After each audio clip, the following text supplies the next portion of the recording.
आइए विस्तार से जानते हैं कि इंद्रदेव ने आखिर क्या पाप किया था जिसकी सजा उनको लज्जात्मक तरीके से भुगतनी पड़ी।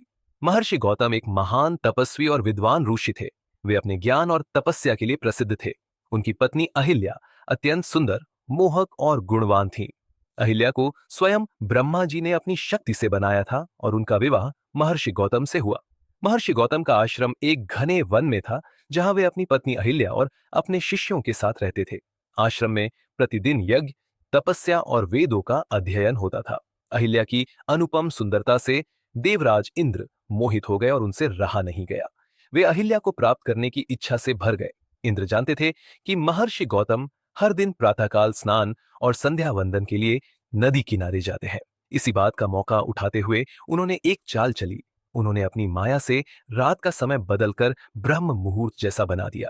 पक्षियों को सुबह की तरह चहचहाने पर मजबूर कर दिया। फूलों की खुशबू और मंद समीर हवा को सुबह जैसा कर दिया। यहां तक कि ऋषियों की परंपरा अनुसार प्रातः जागने वाले मुनियों और आश्रम के अन्य प्राणियों को भी भ्रमित कर दिया। इस कृत्रिम ब्रह्म मुहूर्त को देखकर महर्षि गौतम ये सोचकर आश्रम से बाहर चले गए कि अब स्नान का समय हो गया है। तब इंद्र ने महर्षि का रूप धारण कर लिया और गौतम ऋषि की कुटिया में जाकर अहिल्या के सहवास में चले गए। अहिल्या ने इंद्र को पहचान लिया या नहीं, इस पर दो मत मिलते हैं।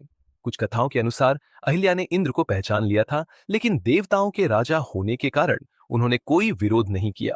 दूसरी तरफ अन्य कथाओं में कहा गया है कि अहिल्या इंद्र के वेश को पहचान नहीं पाई और उन्हें अपने पति ही समझकर स्वीकार कर लिया।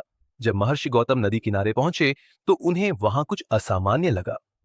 उन्होंने ध्यान से देखा और अपनी दिव्य दृष्टि से सारा सच जान लिया। वे तुरंत आश्रम की ओर लौटे। जब इंद्र का उद्देश्य पूरा हो गया तो वे जल्दी से आश्रम छोड़कर भागने लगे।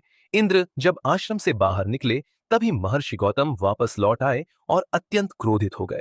उन्होंने इंद्र को शाप दिया, हे इंद्र, तूने छल से मेरा रूप धारण कर मेरी पत्नी का सतीत्व भंग किया है, अतः तुझे सहस्र योनि यानी 1000 स्त्री के जननांग का मैं शाप देता हूं। इंद्र का पूरा शरीर स्त्रियों के जननांगों से ढक गया। वे अत्यंत लज्जित हुए और देवलोक लौट गए। बाद में इंद्र ने भगवान शिव से प्रार्थना की। तब शिव जी ने उनके शरीर के उन चिन्हों को आंखों में परिवर्तित कर दिया। इसलिए इंद्र को सहस्राक्ष यानी 1000 आंखों वाला भी कहा जाता है। इसके बाद महर्षि गौतम ने अहिल्या को भी शाप दे दिया, हे अहिल्या, तूने अपना सतीत्व नष्ट किया है, इसलिए तुझे पाषाण पत्थर बनने का शाप देता हूं। तू युगों तक निर्जीव पत्थर बनी रहेगी जब तक भगवान श्री राम तुझे अपने चरणों से स्पर्श नहीं करेंगे। शाप के कारण अहिल्या पत्थर में परिवर्तित हो गई और गौतम आर्षि आश्रम छोड़कर वन में तपस्या करने चले गए। युगों बाद जब भगवान श्री राम लक्ष्मण और विश्वामित्र जी के साथ मिथिला जनकपुर जा रहे थे, तब वे महर्षि गौतम के आश्रम पहुंचे। विश्वामित्र जी ने श्री राम से कहा कि वे अहिल्या को अपने चरणों से स्पर्श करें। जैसे ही भगवान राम ने पत्थर को छुआ, अहिल्या पुनः स्त्री रूप में प्रकट हो गई। वे भगवान राम की स्तुति करने लगी। भगवान राम ने उन्हें आशीर्वाद दिया और कहा, हे देवी, तुम अपने पवित्र आचरण से फिर से शुद्ध हो चुकी हो। अब तुम अपने पति महर्षि गौतम के पास लौट जाओ। इस प्रकार अहिल्या का उद्धार हुआ और वे अपने पति के साथ पुनः आश्रम जीवन में लौट आई। अहिल्या का उद्धार यह दर्शाता है कि भगवान को शरण ही मोक्ष का अंतिम मार्ग है। बोलो जय श्री राम।